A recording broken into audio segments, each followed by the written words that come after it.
সুপ্রভাত। গত কয়েকদিন যাবৎ বিশেষ শিক্ষার বিভিন্ন ধরনের অক্ষমতা নিয়ে যে বিষয়গুলি আলোচনা করছি তাতে কিছু কিছু কলেজের অধ্যাপক অধ্যাপিকা এবং কোনো কোনো শ্রোতা বন্ধু তারা জানতে চেয়েছেন যে অন্তর্ভুক্তিমূলক শিক্ষা বা একীভূত শিক্ষা বা ঐকাত্রিক শিক্ষা, এক কথায় ইনক্লুসিভ এডুকেশন, এই বিষয়ে আমি কেন নীরব রয়েছি। এটি পাঠ্য বিষয়ের মধ্যে এবং তারা বিশেষভাবে এই বিষয়টি তারা জানতে চাইছেন। আমি আমার সেই সমস্ত শ্রোতা বন্ধুদেরকেও উদ্দেশ্য করে বলছি যে ঐকাত্রিক শিক্ষা বিষয়টা কিন্তু অনেক জটিল। এইটিকে বোঝার আগে কাদের জন্য আমরা ঐকাত্রিক বিদ্যালয়ের ভাবনা নিয়েছি সারা বিশ্ব জুড়ে, তার প্রাথমিক স্ট্রাকচারটা বোঝা দরকার, অর্থাৎ অক্ষমতার বিষয়টা জানা দরকার। কিন্তু শুধুমাত্র অক্ষমতার বিষয়কে জানলে বা তথাকথিত প্রতিস্পর্ধী শিশুদেরকে সাধারণ বিদ্যালয়ের প্রেক্ষাপটে নিয়ে আসতে পারলেই একীভূত বিদ্যালয় তৈরি হবে না। তাই একীভূত শিক্ষা এবং সামাজিক পৃথকীকরণ, inclusive education and social segregation বা সোশ্যাল এক্সক্লুশন, আজকে এই বিষয়ে ছোট্ট পরিসরে একেবারে ভিত্তিমূলক কিছু আলোচনা, বেসিক এডুকেশন আমি করব, বেসিক ডিসকাশন। পরবর্তীতে এই বিষয়ে আরও বিস্তারিত আলোচনার অবকাশ রইল। আমি নিশ্চয়ই পরবর্তীতে বিস্তারিতভাবে যাব। তবে আজকে যা আমি আলোচনা করতে চাইছি সেই মৌলিক বিষয়টি, একেবারে মৌলিক বিষয়টিকে অস্বীকার করে একীভূত শিক্ষার ধারণা তথা সোশ্যাল এক্সক্লুশন, সামাজিক পৃথকীকরণের ধারণাকে আমরা সমাজকে পৌঁছে দিতে পারবো না। তাই শ্রোতা বন্ধুরা তারা যাতে ভ্রান্ত ধারণার বশবর্তী না হন, প্রকৃত বিজ্ঞানসম্মত ধারণা তারা যাতে লাভ করতে পারেন, আমি সেই ভাবনা থেকে আজকের আলোচনা শুরু করছি। আমাদের আলোচনা একীভূত শিক্ষা এবং সামাজিক পৃথকীকরণ। প্রাচীনকাল থেকে আধুনিক কাল পর্যন্ত সমস্ত সময় জুড়ে সমস্ত সমাজেই বিভিন্ন ধরনের প্রতিস্পর্ধীর উপস্থিতি আমরা লক্ষ্য করতে পারি। এমন নয় যে প্রতিস্পর্ধীর সমস্যাটি শুধুমাত্র আজকের দিনের সমস্যা। একেবারে প্রাচীন কাল থেকেই এরা ছিলেন, এরা রয়েছেন, প্রত্যাশা রাখতে পারি এরা থাকবেন এবং আমাদের সমাজকে অনেক কিছু এনারা দিয়ে যাবেন, দিয়েছেন, দিচ্ছেন এবং প্রত্যাশা আরও আরও অনেক কিছু এনারা আমাদের সমাজকে দেবেন। এই যাদেরকে আমি বলছি প্রতিস্পর্ধী বা চ্যালেঞ্জড, একটু জানিয়ে দিই, চ্যালেঞ্জড মানেই কিন্তু শারীরিক বা বৌদ্ধিক বা প্রাক্ষোভিক ভাবে যারা ডিসেবলড বা অক্ষম, আমি তাদের কথা বলছি না, শুধুমাত্র খেয়াল রাখবেন। আমি তার সঙ্গে বলছি যারা সমাজে দলিত, যারা সমাজে পশ্চাৎপদ, যারা তৃতীয় লিঙ্গভুক্ত, কিংবা যারা পথ শিশু, যারা প্ল্যাটফর্ম শিশু, যাদের সব কিছু থেকেও কিছু নেই, যারা অনাথ, এই রকম অসংখ্য বিভিন্ন প্রকারের শিশু এবং ব্যক্তিদের কথা এখানে কিন্তু উঠে আসছে। সেই জন্য সোশ্যালি চ্যালেঞ্জড, যারা সামাজিকভাবে প্রতিস্পর্ধী, তবেই ঐকাত্রিকতার ধারণা আসবে।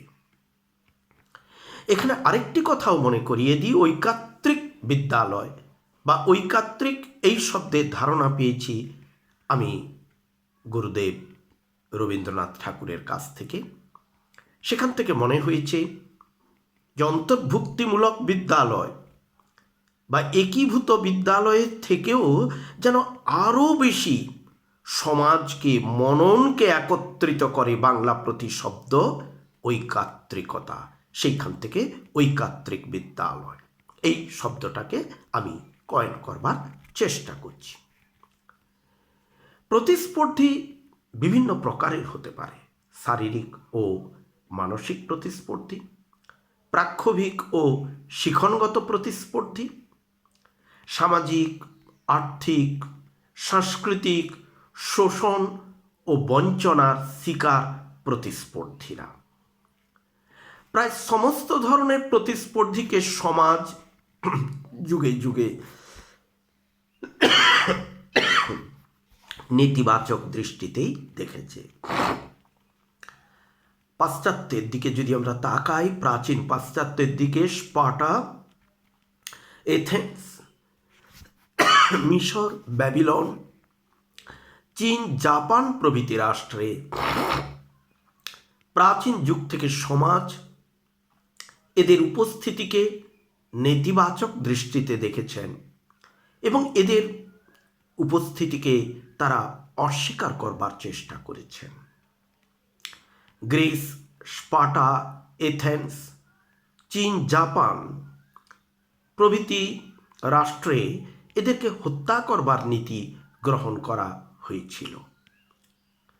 প্লেটো শারীরিক এবং মানসিক প্রতিস্পর্ধীদের হত্যা করবার প্রচলিত পদ্ধতিকে তাঁর লেখায় এক ধরনের স্বীকৃতি দিয়েছেন। গ্রিক দার্শনিক অ্যারিস্টটলও লিখেছেন, let it be a law that nothing imperfect should be brought up. সম্ভবত অ্যারিস্টটলের এই উক্তিতে উৎসাহিত হয়ে স্পার্টানরা প্রতিস্পর্ধীদের হত্যা করা উচিত বলে রাষ্ট্রীয়ভাবে স্বীকার করেন। থিবানরা তাদের দৃষ্টিহীন শিশুকে কৃতদাস করবার জন্য বিক্রি করতে পারতেন। পশ্চিমী সমাজে শারীরিক এবং বৌদ্ধিক প্রতিস্পর্ধীরা ছিলেন অবহেলিত এবং সমাজ ও পরিবারের নিকট ছিলেন বোঝা বা দায়ভার। খ্রিস্টের জন্মের প্রায় 200 বৎসর পরে পাশ্চাত্যে বিভিন্ন ধরনের প্রতিস্পর্ধীদের প্রতি প্রথম ইতিবাচক দৃষ্টিভঙ্গি গৃহীত হতে আমরা দেখতে পাই। নীলনদের উপত্যকায় খ্রিস্ট জন্মপূর্ব 2590 থেকে 2570 অব্দে দৃষ্টিহীন ও অন্যান্য শারীরিক প্রতিস্পর্ধীদের একসঙ্গে ভোজে বসার জন্য আহ্বান জানানো হতো। প্রাচ্যে, বিশেষত ভারতবর্ষে শারীরিক এবং বৌদ্ধিক প্রাচ্যে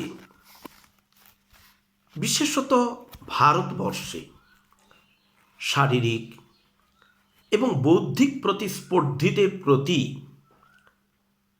প্রাচীনকাল থেকে নেতিবাচক মনোভাব থাকলেও পাশ্চাত্যের ন্যায় ভারতীয় সংস্কৃতি এদের হত্যা করবার কথা কখনোই চিন্তা করেনি।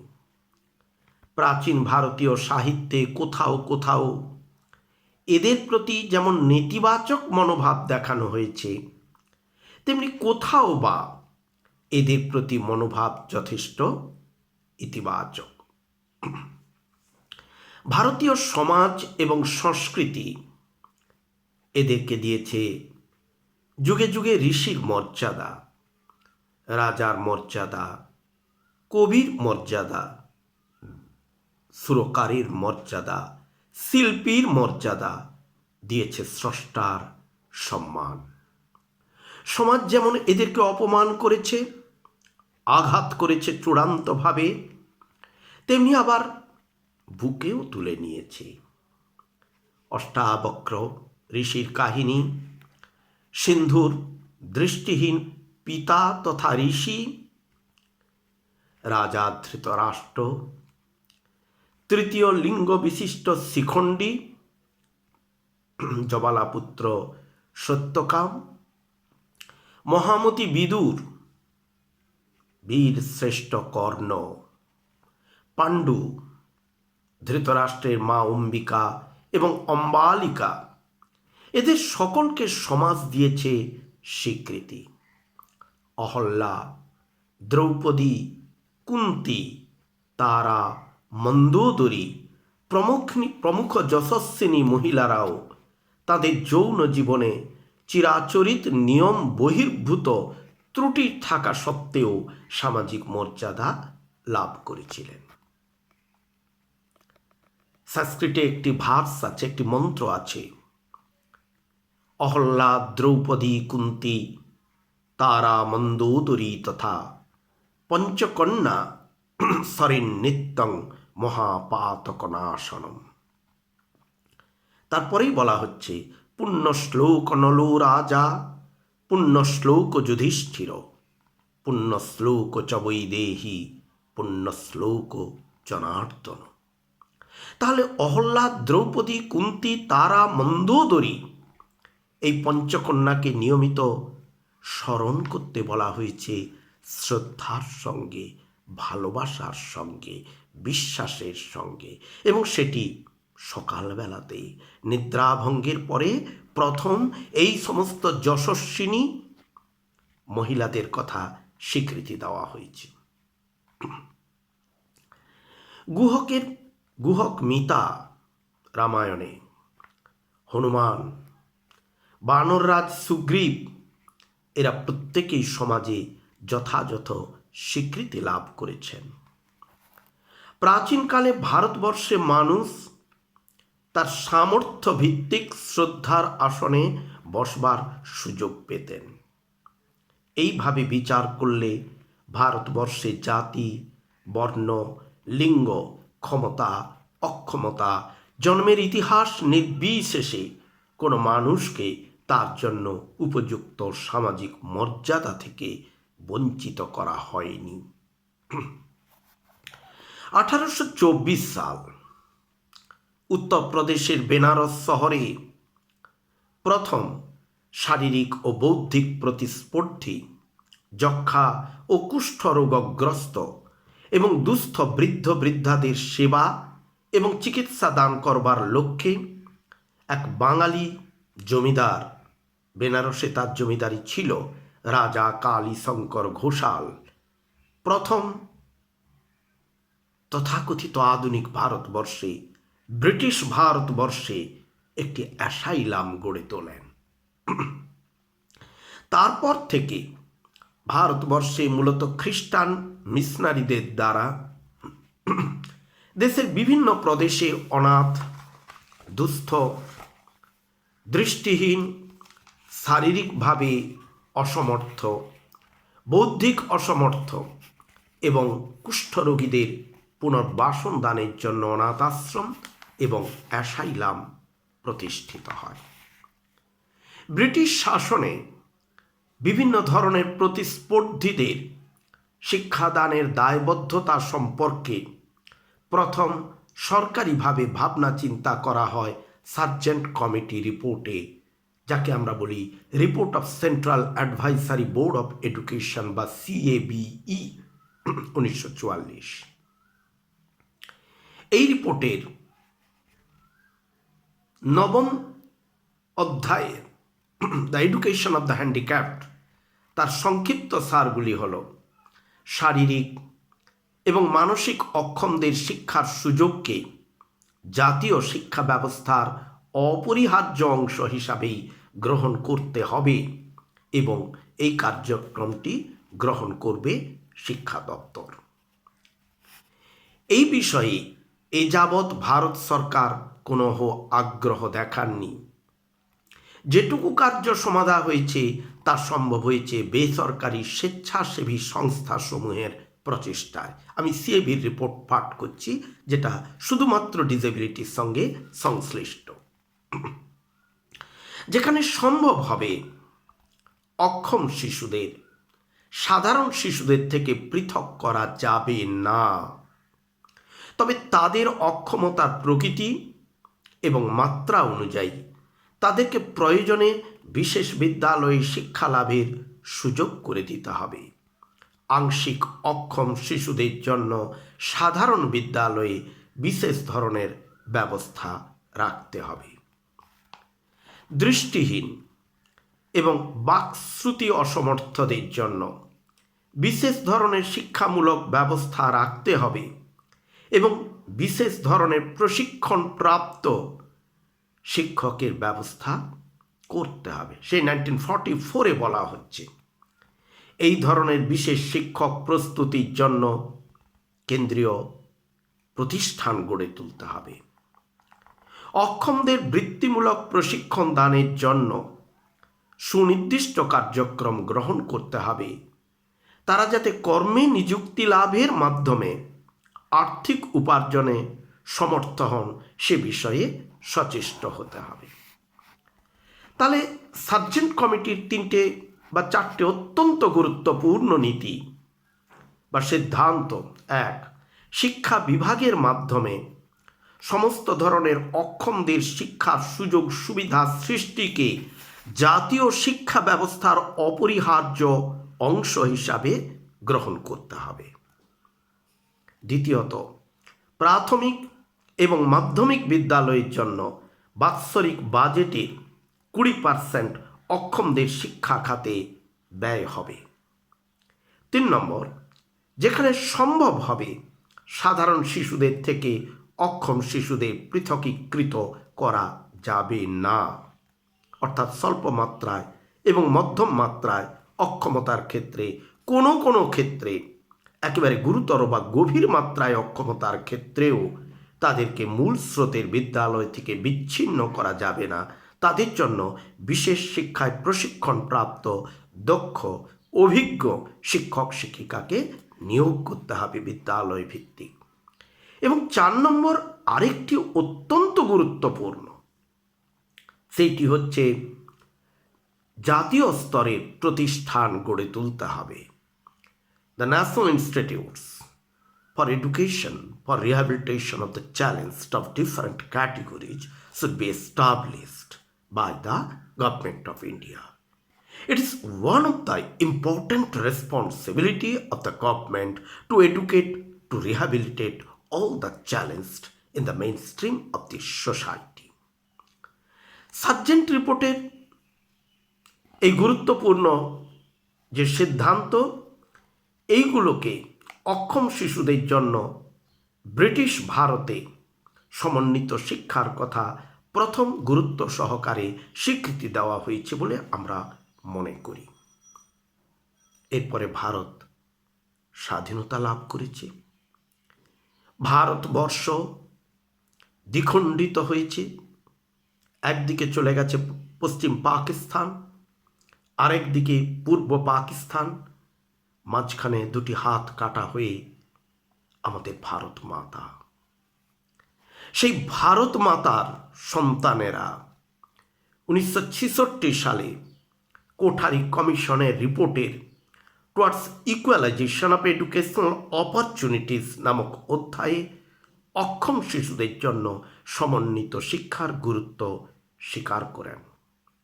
সমাজসেবা মন্ত্রণালয় 1974 সালে আইইডিসি বা integrated education of disabled children, অক্ষম শিশুদের জন্য সমন্বিত শিক্ষা, এইরকম একটি স্কিম তৈরি করেন এবং বিশেষ চাহিদা সম্পন্ন শিশুদের মূল স্রোতের বিদ্যালয়ে শিক্ষাদানের ব্যবস্থা করেন। 1986 সালের জাতীয় শিক্ষানীতিতেও সমন্বিত শিক্ষার কথা সেখানে বলা হয়। কিভাবে বলা হচ্ছে আমরা দেখে নিই। 1, যে ক্ষেত্রে সম্ভব হবে শারীরিক অক্ষম এবং অন্যান্য ধরনের স্বল্প মাত্রায় অক্ষমদের অন্যান্য সাধারণ শিক্ষার্থীদের সাথে একই ধরনের শিক্ষার সুযোগ সৃষ্টির কথা সেখানে স্বীকার করা হয়েছে। 2 নম্বর, গুরুতর মাত্রার অক্ষমদের জন্য জেলার প্রধান শহরে আবাসিক বিশেষ বিদ্যালয় গড়ে তুলবার কথা বলা হয়েছে। 3 নম্বর, অক্ষমদের বৃত্তিমূলক শিক্ষাদানের জন্য পর্যাপ্ত ব্যবস্থা গড়ে তোলার কথা বলা হয়েছে। 4 নম্বর, শিক্ষক প্রশিক্ষণ কার্যক্রমকে নতুন করে সাজাতে হবে, বিশেষত প্রাথমিক শ্রেণীর জন্য শিক্ষক প্রশিক্ষণ সূচিতে অক্ষম শিশুর বিশেষ ধরনের সমস্যাকে কিভাবে শ্রেণীকক্ষে সামলাতে হবে সে বিষয়ে প্রশিক্ষণের ব্যবস্থা রাখার কথা বলা হয়েছে। এবং 5 নম্বর, সম্ভাব্য সমস্ত প্রকার অক্ষমদের শিক্ষাদান কার্যক্রমে বেসরকারি প্রচেষ্টাকে উৎসাহিত করতে হবে, একথাও স্বীকার করা হয়েছে। তাহলে পরের এপিসোড দেখুন, কন্টিনিউ দ্য লেকচার।